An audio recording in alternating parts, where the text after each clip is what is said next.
Designing in the Park Cities is all about community. There's a very strong sense of culture, history, and community that permeates everything that's done in the Park Cities and Highland Park ISD. So it's only natural that our approach starts with that, with community. And so our goal in beginning the projects was simply to gather together elements of the community, and that's administrators, that's campus administrators, it's parents, both current and former parents of students on the campuses, and neighbors even, to gather input on those campuses, and really to spend time diving deep at each campus into what is valued specifically about that campus, both the building itself and the culture of it, because culture is just as important, if not more important, in the Park Cities. And so we really asked these committees to download a lot to us and share with us what defined their campus. We also challenged them a bit by taking them to tour other contemporary elementary schools, just so we were all speaking a common language. It's been a long time since Highland Park ISD has had an opportunity to build a new school. Since 1954 have we had this opportunity, and so we really asked the committees to kind of step outside their comfort zone with us and go to see a contemporary elementary school, actually 3 across the Metroplex, that address learning in different ways and even address the aesthetics in different ways.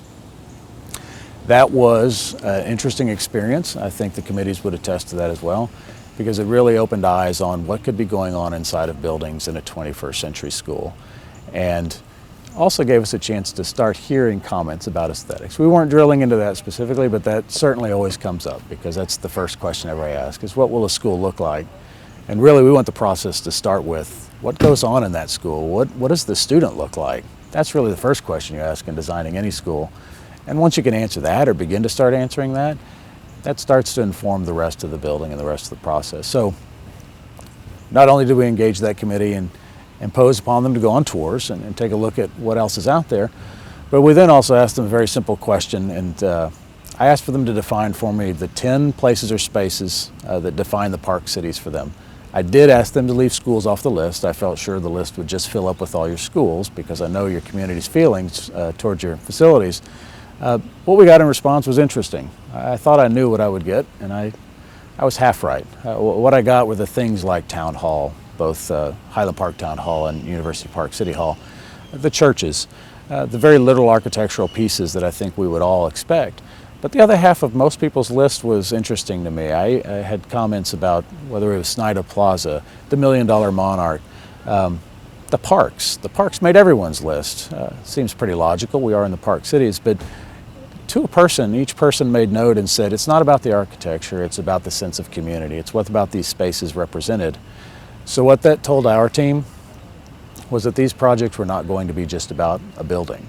They're about a community and community gathering space, and your schools have always represented community gathering. And so that's a specific challenge we took forward as we started to work. At the end of the day, we're doing this work because each campus is overcrowded as it currently stands. And so the goal that's been put forward is that these campuses would support 770 students at each campus.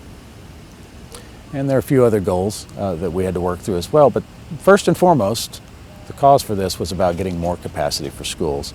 But when you look at the schools that we have now, they're also a little bit, well, they're traditionally sized, I'll say it that way. Classrooms in 1947 were 600 square feet. Classrooms today are not 600 square feet, and teachers are keenly aware of that. And so that's a big issue as well. Not only are we supporting more students, we actually need larger space to do that. And then another tier of that is that teaching isn't done in a single classroom anymore. Specifically, Highland Park's done a lot of work defining your learner profile and your teacher profile. And very few of them talk about a static classroom being the center of that world. They instead talk about collaboration, presentation, and older buildings have some limitations in that respect. And so as we talk about a campus that supports more students in larger space, we also then need to talk about additional space to do collaborative teaching, collaborative learning.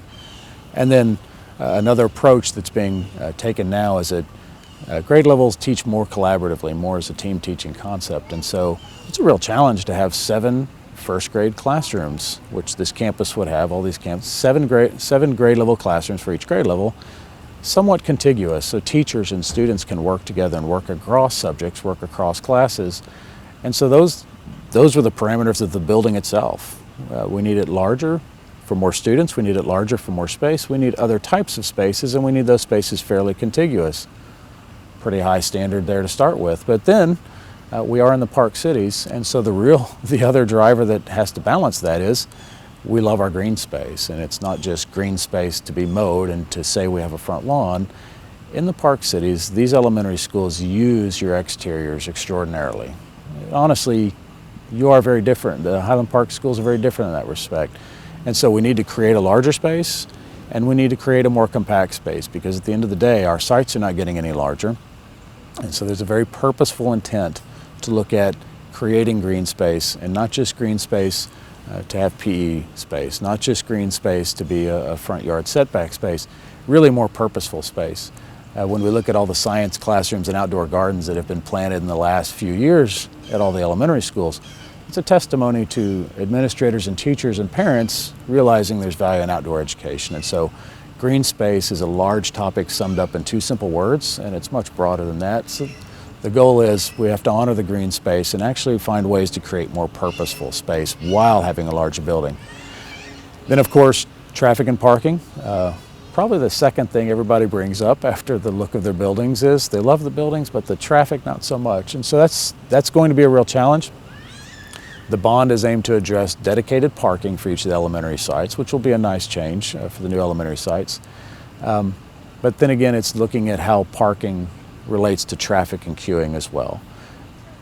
Whenever you have 770 students coming to a campus in a concentrated window and leaving it in an equally concentrated window at the end of the day, there's going to be traffic. But there are definitely improvements that can be made that by having new buildings we have an opportunity to address.